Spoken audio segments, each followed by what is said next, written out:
This is Dr. Anastasia Chopelas, and today I'm going to talk about the decision-making process. When to do it, how to do it, in order for it to be in your best interests.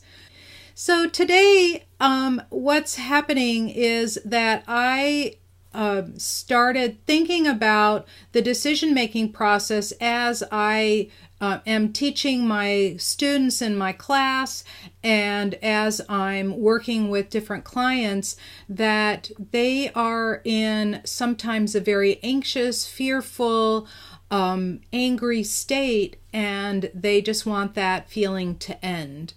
And this is absolutely, of course, the wrong time to make decisions. And a decision might be which house to buy, which car to buy, whether to stay married or get divorced, whether, like really major life decisions. It can even be as little of a decision of you absolutely need to have a new pair of shoes for some event and you're tired and worn out and you just pick something that's unsuitable and uncomfortable.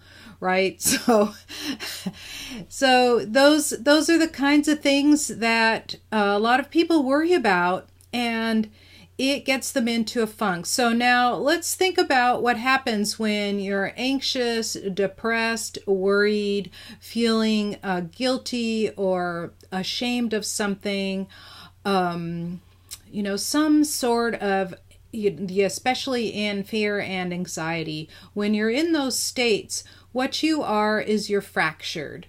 So that means that you're not coming from a place of wholeness. It means that the energies of the world around you are pulling towards you. They're pulling you in different directions. So your thoughts will go to what's making you afraid, what's making you angry, what's making you feel ashamed.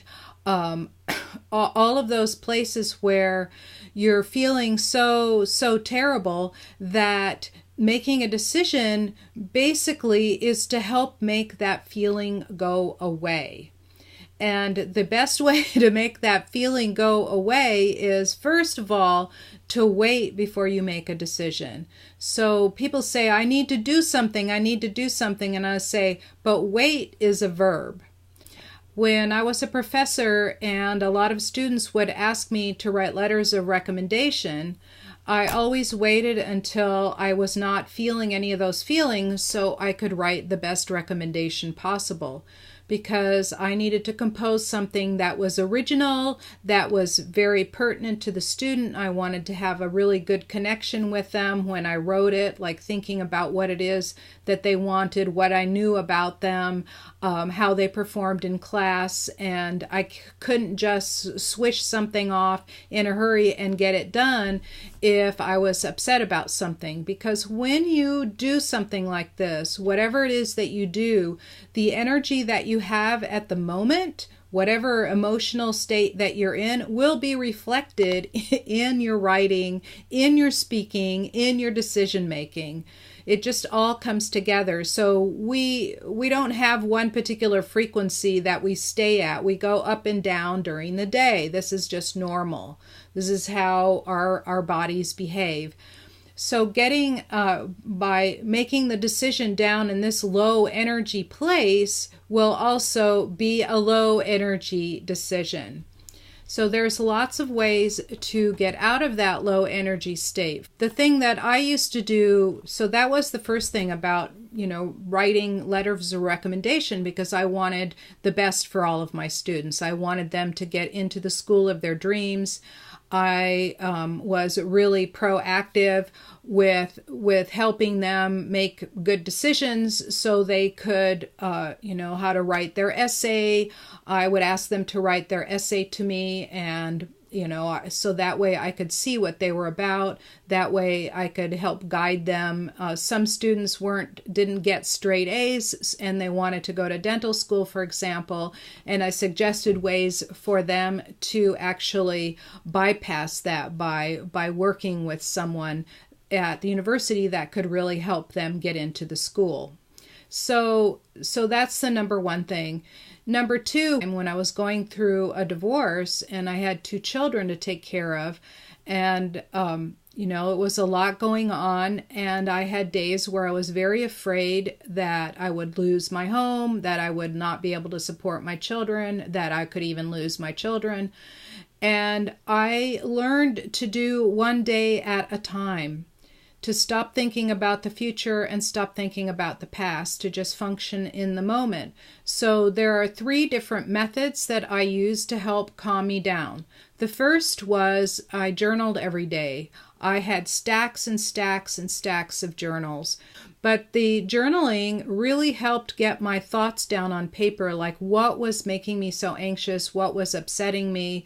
I would even ask, what's my next steps to do? It wouldn't be a to-do list. It would be basically, writing out. And what happens when you write is that you get calm and you let the writing come through you rather than from you.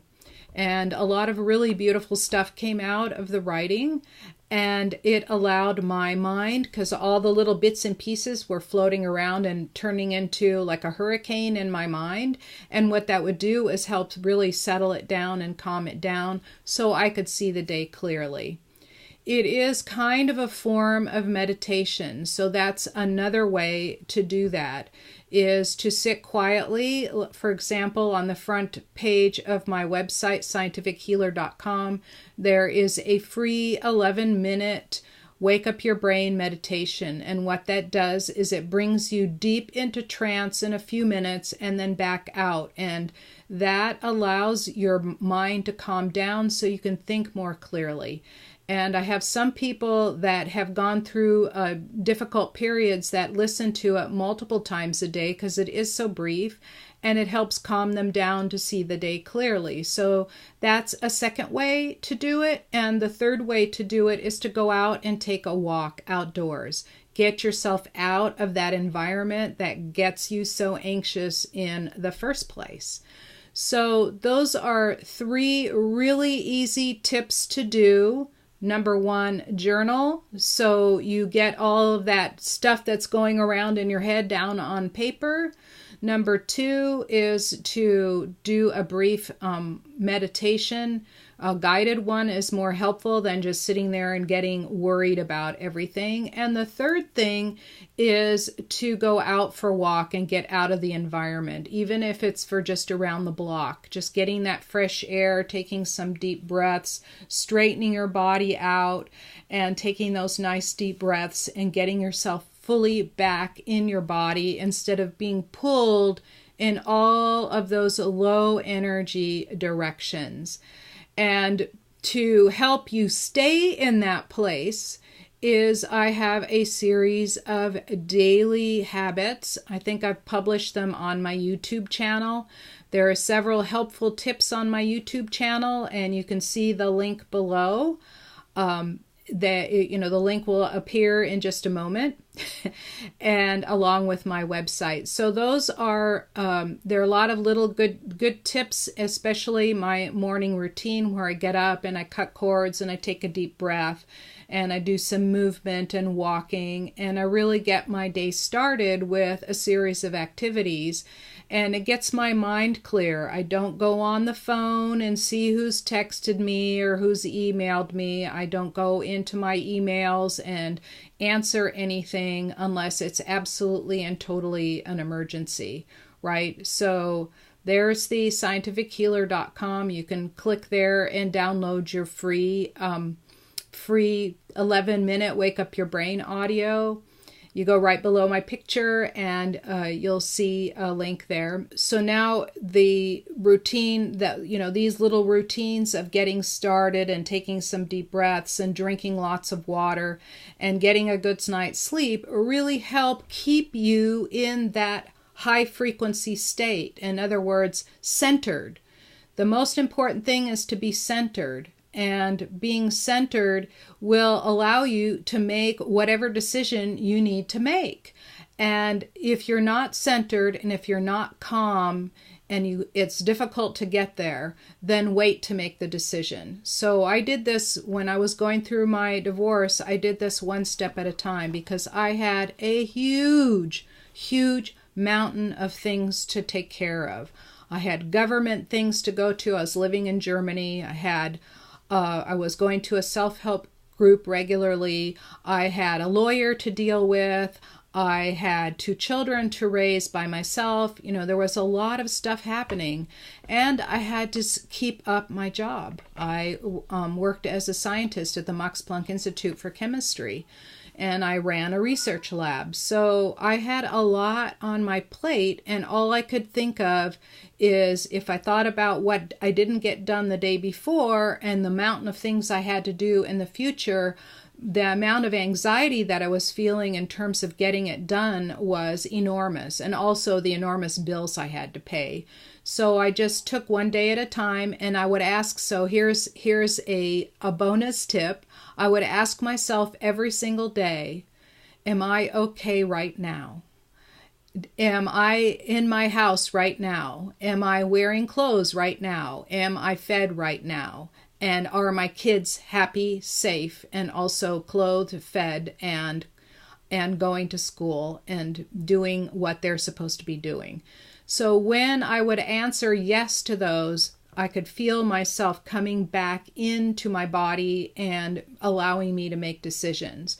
Because really, when it's all about it, all of those fear feelings are the things that are built into you to help you survive. And by bending to those, because we don't need to worry about that kind of stuff. There's not a saber-toothed tiger hanging in the next tree or a woolly mammoth around the next rock that can stomp you, right? And there's not dinosaurs that can eat you with one little nibble. Right? So we don't need to worry about those things. We need to worry about, we have other, you and I have other things to worry about. And by putting all of this stuff into perspective, by asking those questions, can really help you calm down, get centered, and make decisions. And so those are my tips for today. So if you have any questions or comments, please put them in the chat. When you're ready to have a conversation with me, either to learn how to do what I do or to get some help from me, especially if you're in one of those anxious states, I can really help with calming people down and getting into that emotional. Plus, I've been through a lot. I can help advise you. Of course, the first call doesn't cost anything to have a conversation. I'd love to chat with you. Go to scientifichealer.com/appointment or write me a note at scientifichealer.com/contact. Thank you so much for listening. I appreciate you being here. If you like this video, hit the like button below, give it a 5-star rating, share it with someone that you could help, and be sure to subscribe to my channel. Thank you. I'll see you in the next video.